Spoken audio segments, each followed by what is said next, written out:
1 bulan penuh ya napa? Tidak berlaku. Lah terus manfaatnya apa kita niat 1 bulan penuh niki? Niat 1 bulan penuh ini manfaatnya kalau kita di tengah-tengah Ramadan tiba-tiba tidak mampu berpuasa.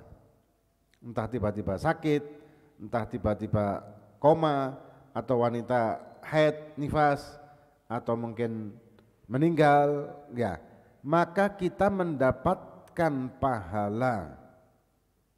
pahala puasa 1 bulan penuh, walaupun kita tidak sampai 1 bulan karena tidak mampu. Bukan masalah kalau lupa niat. Kalau kita mau niat 1 bulan penuh, maka kita wajib taklid mazhab Malik. Nah ini yang perlu dihati-hati. Karena zaman sekarang ini kan banyak apa namanya, ngaji melalui online, broadcast itu kan banyak. Broadcast ini. Ya ada baiknya sih, ada bagusnya, ada ndaknya. Bagusnya itu ya kita lebih mudah untuk ngaji. Cuman tidak bagusnya kadang-kadang kita niki mencari yang menurut kehendak hati kita, yang sesuai dengan kehendak hati kita. Nah kalau misalkan seperti itu ya napa nggih? Kan sekehendak hati ini kan belum tentu sesuai dengan syariat. Sekehendak hati belum tentu sesuai dengan syariat. Kayak misalkan masalah sholat misalkan, sholat taraweh 8 napa 20, ya saat ini banyak itu broadcast nyebar podo ae 8 20. Memang sama saja, tergantung mazhab kita. Kembali lagi, kalau kita mazhabnya Syafi'i maka kita tarawehnya 20. Kalau kita mazhabnya mazhab Malik, tarawehnya 8. Nah ini kalau dilapori kali tiang saat ini banyak orang-orang yang sebetulnya mazhabnya Syafi'i, cuman tarawihnya 8. Jadi mari 8 mereka mundur, bubar, keluar. Kenapa? Ya karena mereka punya pedoman tarawih itu sama aja, 8 20 sama aja. Lalek podoai aluk lebih baik ngambil yang sedikit, padahal bukan seperti itu. Lu kan zaman Kanjeng Nabi kan tidak ditetapkan tarawih itu berapa. Memang kalau ditetapkan tarawih itu jumlahnya berapa, maka bisa menjadi wajib dan memberatkan bagi umat, dan Nabi tidak mau memberatkan umatnya. Keistimewaan dari Nabi kita Muhammad SAW, beliau tidak memberatkan umatnya. Keistimewaannya tidak memberatkan umatnya. Nah kemudian tarawih ini mazhab Syafi'i menetapkan 20. Mazhab Syafi'i sekali lagi menetapkan 20. Mazhab Malik yang sekarang malahan, kalau yang di waktu di Madinah malah bisa jadi 30. Mazhab Malik 8. Mazhab Malik 8. Mazhab Syafi'i 20. Kalau kita mazhab Syafi'i setiap hari kita, keseharian kita, dan kita sholat tarawihnya 8 rakaat, maka tarawih kita tidak dinamakan tarawih. Berarti tidak sah? Bukan tidak sah, tapi bukan tarawih, jatuhnya sholat sunnah mutlak.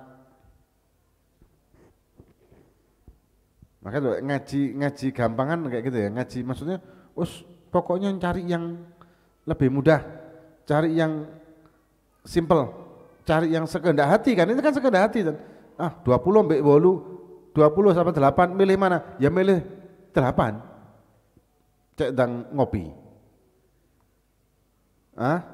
Sampean milih mana? Kalau misalkan ada taraweh jumlah 8. Ya. Taraweh jumlah 8 dengan taraweh jumlah 20, dan dikatakan di situ dua-duanya sama. Dua-duanya sama. Milih mana?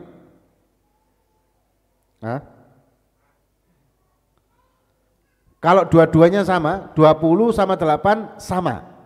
Milih mana? 8. Normal. 8, lebih kecil. Kenapa? Dua-duanya sama.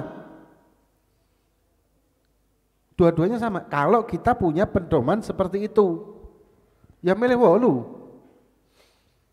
Cek ngopi. Tapi ternyata tidak sama. Yang 20 ini kalau kita mazhab Syafi'i, yang 8 kalau kita mazhab Malik. Ini digampangkan seperti itu ya. Medsos ini luar biasa loh pengaruhnya. Dunia maya ini pengaruhnya luar biasa. Kalau kita tidak hati-hati kita akan terjerumus. Apalagi sekarang beredar lagi masalah habaib. Ya, masalah habaib. Dikatakan habib itu palsu. Indonesia palsu kabeh.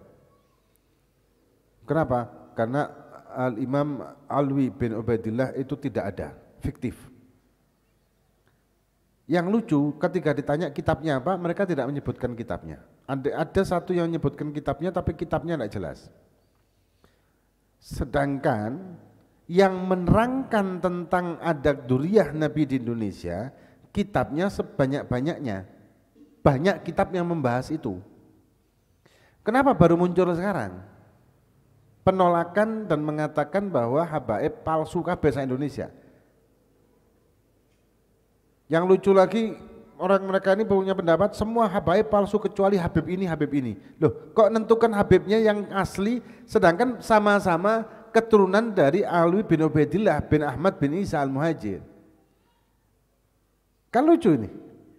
Ini framing-framing di media yang hati-hati kayak gini nih. Oh, kok apa namanya?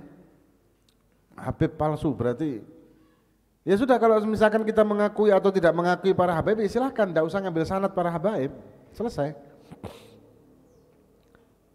Toh kalau kita lihat para ulama, para kiai, para ustadz, para habaib saling berbagi sanad. Banyak para kiai yang gurunya dan sanadnya adalah habaib.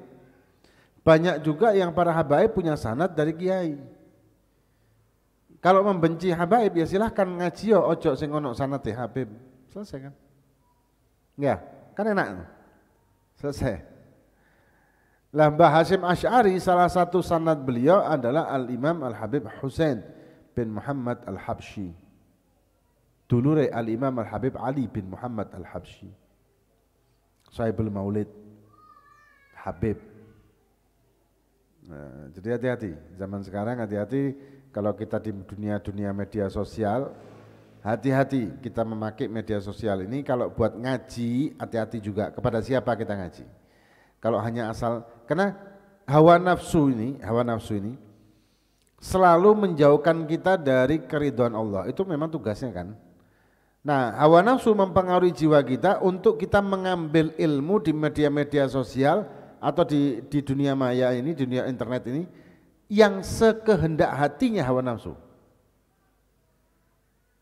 Nah, kesekehendak hatinya hawa nafsu ya nyimpang. Contoh, ada orang hasud dengan Habib. Ya, hasud. Kenapa?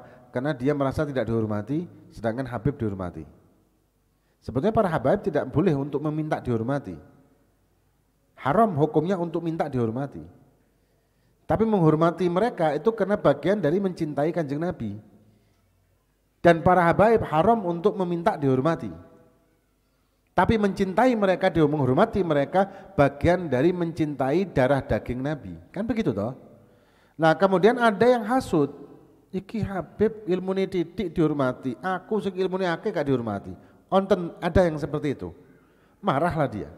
Ketika marah kemudian ada muncul wacana Habib palsu. Oh iya pancene Habib palsu kabeh. Kenapa? Karena hegitnya, karena dengkinya, karena marahnya, karena tersinggungnya dia tidak dihormati dan para Habib dihormati dan dia merasa lebih pinter. Akhirnya ada wacana itu di media sosial. Jadi hawa nafsu. Hawa nafsu sekali lagi, balik lagi ke hawa nafsu. Maka itu hati-hati. Nah, ngaji tasawuf pun kalau misalkan kita tanpa guru itu juga hati-hati. Kenapa? Kita bisa memahami ilmu tasawuf itu sesuai dengan hawa nafsu lagi.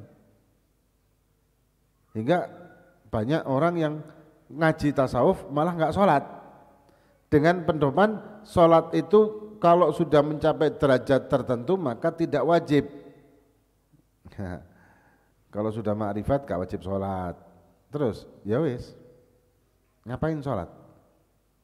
Kenapa? Sudah ma'rifat. Atau sholat itu ingat, lek wis eling nang Gusti Allah maka tidak wajib sholat. Ya wis kalau gitu elingo mangan, gak usah mangan. Mangke buko, ojo mangan, eling mawon, aman dari kolesterol. Ya, eling saya ingat menghadirkan makan pecel, rawon, sate, gulai, apa mana? Kikil, kolesterol tok iki. Kikil, duren. Wis cukup hadirkan dalam hati, gak usah makan. Aman toko kolesterol sampean, tapi cepat mati. Keluwen. Nah, kenapa kok ada pemikiran seperti itu? Pemikiran sholat tidak lagi wajib karena sudah ma'rifat. Karena mereka mengkaji kitab-kitabnya seperti kitab Ibn Arabi, ya, mengkaji kitabnya Ibn Arabi dengan hawa nafsunya. Maka itu akhirnya kan thariqat syariat, thariqat hakikat ma'rifat ini kan menurut pendapatnya Imam Ibn Arabi sebetulnya. Cuman itu diartikan sesuai dengan hawa nafsu, akhirnya jadi macam-macam, jadi gak karuan. Ya dari tadi, lek wis tingkatan thariqah, tingkatan hakikat wis gak perlu syariat. Keliru, betul benar keliru, dan itu bisa menjadi murtad kan? Orang yang meyakini sholat tidak wajib kan bisa jadi murtad. Alhamdulillah. Maka itu kembali lagi hati-hati. Lek ate ngaji secara online, kita harus tahu dulu siapa orangnya. Kita bisa selamat, karena kan tujuan kita ngaji itu kan untuk mendapatkan pencerahan supaya kita masuk ke surganya Allah dengan tenang, selamat, aman gitu kan, lancar dan seterusnya. Tapi ketika kita keliru ngambil ilmu, bukannya kita masuk surga, nah kan taunya setelah di alam barzah, oh ternyata selama ini aku keliru, telat kan. Khair insyaallah. Ini ada pertanyaan. Nanti online-nya, live-nya di 2 tempat, 3 tempat. Ya, YouTube juga gitu. Itu apa? Enggak online? Hah?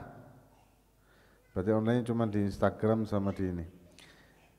Apakah boleh 8 dulu terus lanjut lagi sampai 20 rakaat? Boleh. Jadi kalau misalkan ada orang di masjid, yang di masjid itu 8 rakaat. Setelah selesai 8 rakaat, bubar kan? Nah dia ini sedangkan dia madzhabnya Syafi'i, terus gimana dong? Maka dia boleh untuk melanjutkan atau nambahi genap 20. Ya, entah di rumahnya, entah di masjid lain, boleh. Pokok total 20 rakaat. Nah. Kalau witir ini maksimal, ini ada perbedaan antara mazhab di dalam sama di dalam apa namanya mazhab Syafi'i ada Imam Ibnu Hajar, ada Imam Romli, masalah witir ada perbedaan. Kalau Imam Romli, witir itu di akhir, ya, jadi tidak bisa nambahi. Misalkan kita sudah witir 3, tidak bisa kita nambahi nanti di rumah selanjutnya, dari witir mana yang kata. Tapi kalau mantap Syafi'i juga sama, tapi pendapat Imam Ibnu Hajar setelah kita itu witir 3, kita pulang selama belum subuh maka boleh nambahi sampai total genap, total ganjil. Kan 3 toh. Terus kita pulang, tidur, bangun dari tidur maka kita boleh nambahi sampai 8. Jadi totalnya 11 tetap. Pokok dalam satu malam witir itu tidak boleh lebih dari 11 rakaat. Ganjilnya entah di awal, entah di tengah, entah di akhir, itu bebas. Kalau pendapat Imam Ibnu Hajar. Kalau pendapat Imam Ramli, enggak, ganjilnya kudu di akhir. Lek sudah ditutup dengan ganjil, maka tidak bisa sholat witir lagi. Itu pendapat Imam Ibnu Hajar, Imam Ramli. Mau pakai yang mana? Silakan. Dua-duanya sama. Sama-sama madzhab Syafi'inya. Ini ada pertanyaan di grup Krunisa, kalau bisa dibahas di sini ya, karena di ini HP-nya dua-duanya dipakai, jadi tidak bisa ngelihat grup Krunisa. Assalamualaikum, Bim mau tanya, silakan nanya. Ada pertanyaan? Yang di Krunisa tolong disampaikan di sini aja, karena grupnya nggak kebuka. Kalau ada seorang suami yang tidak puasa karena sibuk bekerja untuk mencari nafkah, bagaimana? Kalau ada suami yang tidak puasa, maksudnya bagaimana gimana? Ya istri ini kan punya kewajiban juga amar ma'ruf nahi mungkar, cuman sebatas bilisaneh dan biqalbih. Ya sebatas itu. Suaminya tidak puasa, kenapa? Mungkin malas puasa atau mungkin gak betah rokokane. Nggih, biasanya kan ngoten nggih. Gak betah hisabe.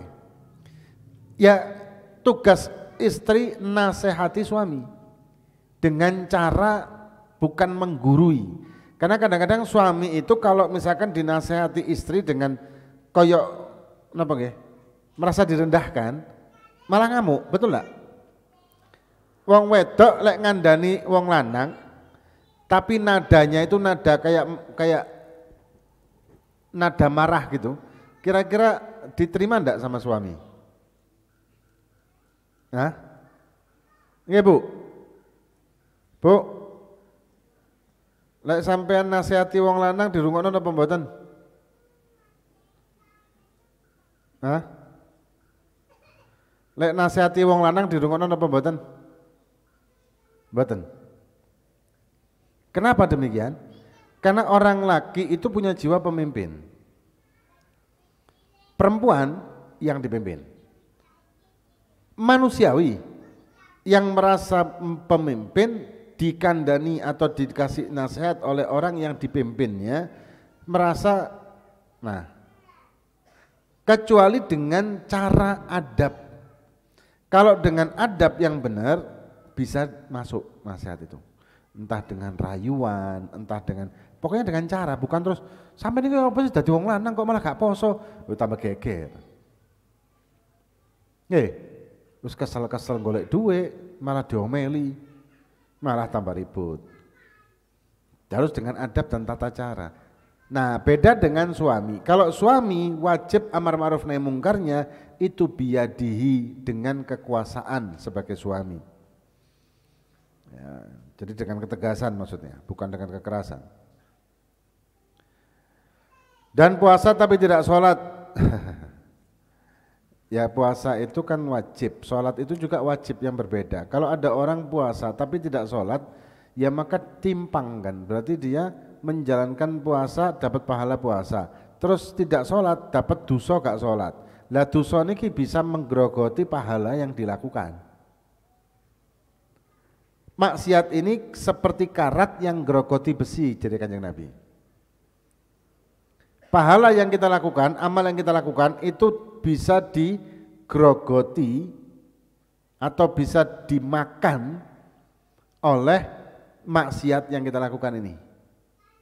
Seperti karat memakan besi, lama-lama hancur, lama-lama habis.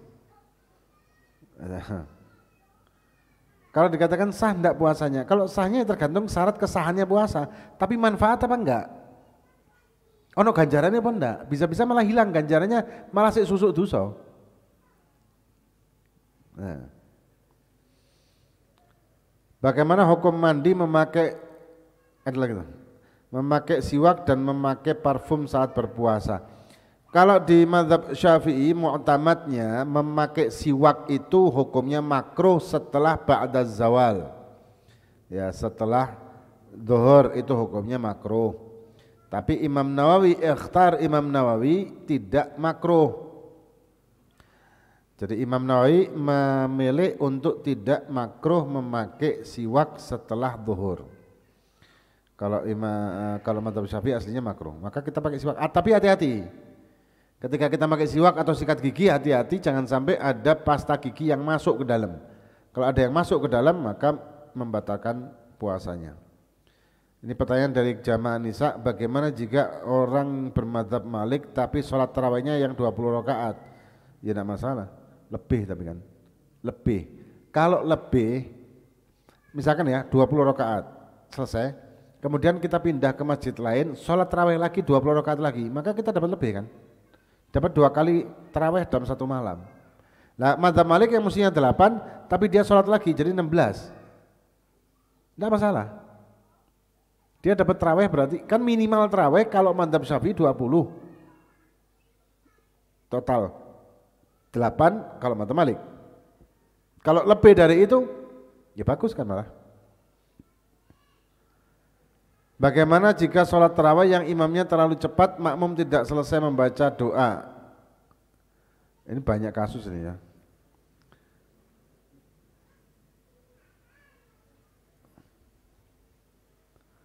Jadi ketika tarawih terlalu cepat makmumnya sampai makmumnya niku makanya itu kembali lagi tujuan dari kita tarawih itu apa?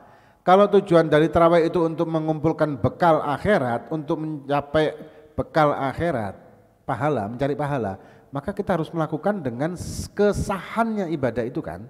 Harusnya kan begitu. Kesahannya ibadah, bukan malah cepet-cepetan sampai ono tarawih 7 menit barangnya. Iki tarawih apa lomba? Kalau misalkan tarawih cepet-cepet imam cari imam yang lain. Kalau ndak ada sama sekali tarawih dewean. Daripada tarawih tapi nggak sah. Pemane mari buka tarawih cepet muntah sampean. Ketika sholat tarawih apa membaca doa iftitah? Ya tetap disunahkan baca doa iftitah, tapi ya tarawih yang umum cepet-cepet ya gak bakal nututi. Bagaimana mensiasati Bagaimana mensiasati bacaan Fatihah yang harus selesai tapi imamnya terlalu cepat. Nah ini penyakitnya gini. Makmumnya belum selesai Fatihah, imamnya harus Allahu Akbar, sami Allahu liman hamidah. Jadi cepet-cepetan kayak ngoten niku. Lah manfaatnya apa soal tarawih kayak gitu tuh? Walaupun kalau misalkan ada imam si imam ini terlalu cepat, si makmum ini bisa mengikutkan Fatihah dengan Fatihahnya imam. Cuman kembali lagi manfaatnya apa dengan tarawih cepat? Jadi kayak balapan. Karena yang penyakit jari imam, soalnya permintaan jamaah kayak ngoten kudu cepet, lek gak cepet kulo dipecat.